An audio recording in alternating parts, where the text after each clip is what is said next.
Welcome back to our channel.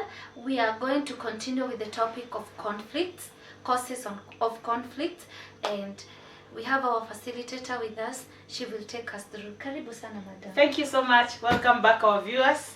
On this journey of understanding conflict, we're going to talk about the causes of conflict, and we're going to take off immediately. Causes of conflict. As we introduced conflict, we said it's a disagreement between two people or between different groups of people. Now, the first cause of conflict, which is very major, is something we call communication barriers. There are barriers in communication, like when you're sending a certain message or when you want to send a certain information, it gets to the recipient the wrong way or it is interpreted the wrong way. So we need to understand how communication barriers bring about conflict. There are different types of communication barriers. For example, there's something we call cultural barriers.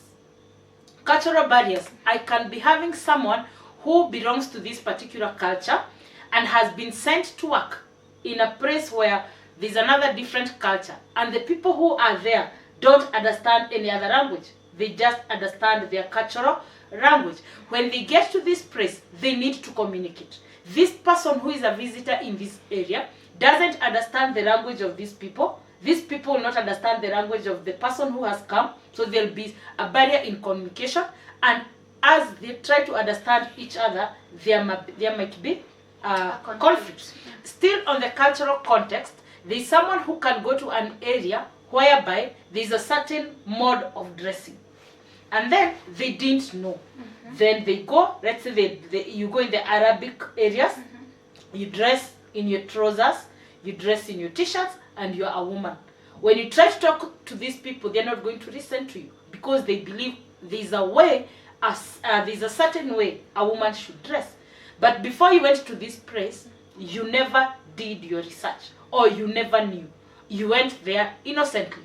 So between you and these people, there's going to be conflict because you want to pass a certain message, but they're not going to listen to you because of how you're dressing. So communication is very key when we are dealing with conflict. Avoiding and understanding communication barriers will help us to avoid conflicts.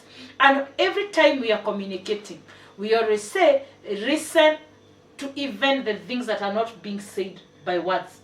People communicate by words, by non-verbal and even non-verbal cues. When someone is communicating to you, look beyond the words. Look at how their facial expression is. Look at the non-verbal cues that they are showing you. By the way, do you know 30% of communication is by word? 70% is through non-verbal and non-facial or other cues. Okay. Right? So communication barrier is one thing. The other thing is personality differences. As we had talked about the temperaments, yes. The people who are cholerics, the people who are sanguines, the people who are introverted, the people who are extroverted. When you put these people together, this difference in their personalities may bring conflict because someone who is introverted wants to be left alone, want to be given space to be by themselves. They want to re-energize when they're by themselves. The extroverted person wants to speak to someone because they are outgoing. They gain their energy by them being outgoing. When you put these two people together, there'll always be conflict. Because when an extroverted person wants to speak to the introvert wants to be left alone. So these will bring into conflict. Another thing is differing interest and goals.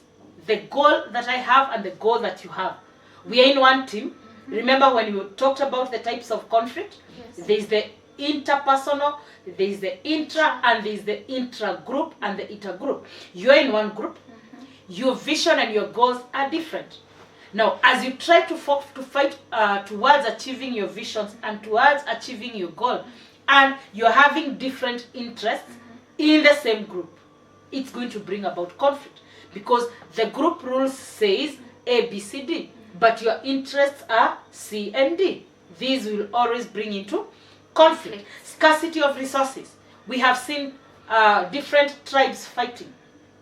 We have seen people fighting for grass to feed their livestock, for land, We have seen people killing each other in Mount Elgon, in Marsabit, in Northeastern. They are fighting because the resources are scarce. They want to feed their cattle, they want to give them water, but the water is very scarce. In the process, it brings up into conflict. So there's difference in opinions. Now, we are in one group, we are having different opinions on how to achieve a certain goal. If we don't come to an understanding, your different opinion and my different opinion is going to bring about conflict, unresolved problems of the past, things that happened in the past that were not dealt with, that were not resolved.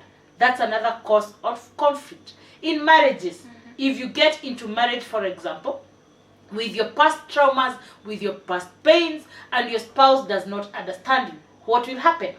It will bring about conflict. So things that happened in the past should be checked on, should be looked up upon, so that we avoid conflict. Stress is another thing that brings about conflict. Burnout is another thing that brings conflict. Depression is another thing that is going to bring about conflict. Because if someone doesn't understand what you're going through, they are going to judge you by how you're behaving, but they don't know you are undergoing depression, they don't know whether you have stress, they don't know whether you have burnout, they want you to perform. But these are other measures of causes of conflict. If time allows, we're going to talk about misconceptions of conflict. See you then. Bye.